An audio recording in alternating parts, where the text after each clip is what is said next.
let's look at the first two of the 6 objections to the resurrection. The first objection to the resurrection is that Jesus didn't die on the cross. He later recovered to be seen by his disciples. Okay, it's a nice try. The Roman soldiers were expert executioners who themselves would receive severe punishment if they failed to carry out their orders correctly. The soldiers knew how to put a man to death. Pontius Pilate was surprised when he heard that Jesus had died so soon. Quite possible Jesus was so weakened by his scourging that he didn't survive too many hours on the cross.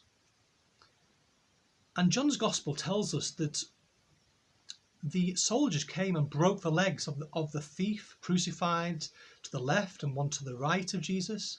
But when they came to Jesus, they noticed he was already dead. So a centurion thrust a spear into the side of Jesus. The Gospel tells us out of his side came blood and water. And we see great spiritual significance in that. The water of baptism and the blood of the Eucharist, gifts that Jesus gives from his death on the cross. And yet there's more than that. When a person dies, blood and water separates in the body. Another sign to us that Jesus was truly dead. The people of Jesus' day expected resurrection. However, they expected resurrection to take place at the end of time.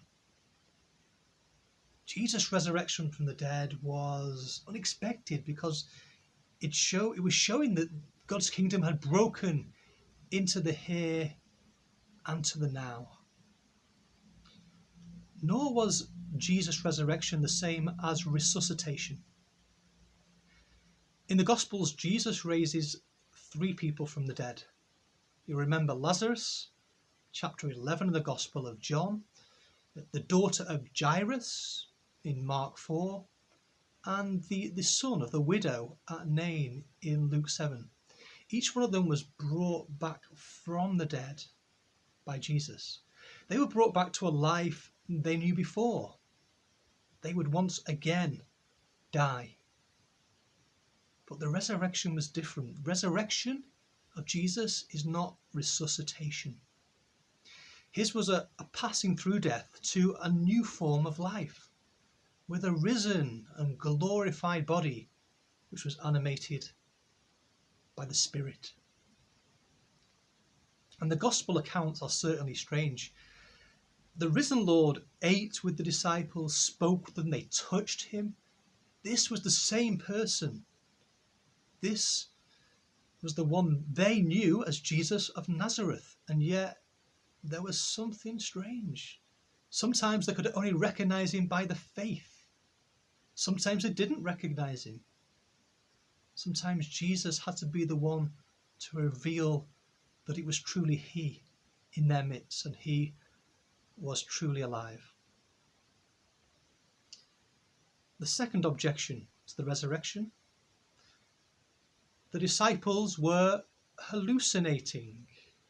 It was maybe wishful thinking on their part. Well, it's really unlikely that the disciples were hallucinating when they saw the risen Lord Jesus.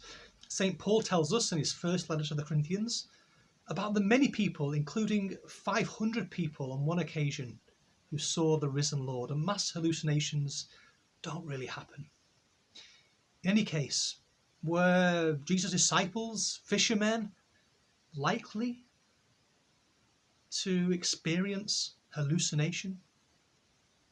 The accounts, again, they ate with the Lord, they touched him, they spoke with him over several times, really dismissing the idea of this as some hallucination or wishful thinking on the part of Jesus' disciples. Despite Jesus trying to tell them about the resurrection, this was not something they expected.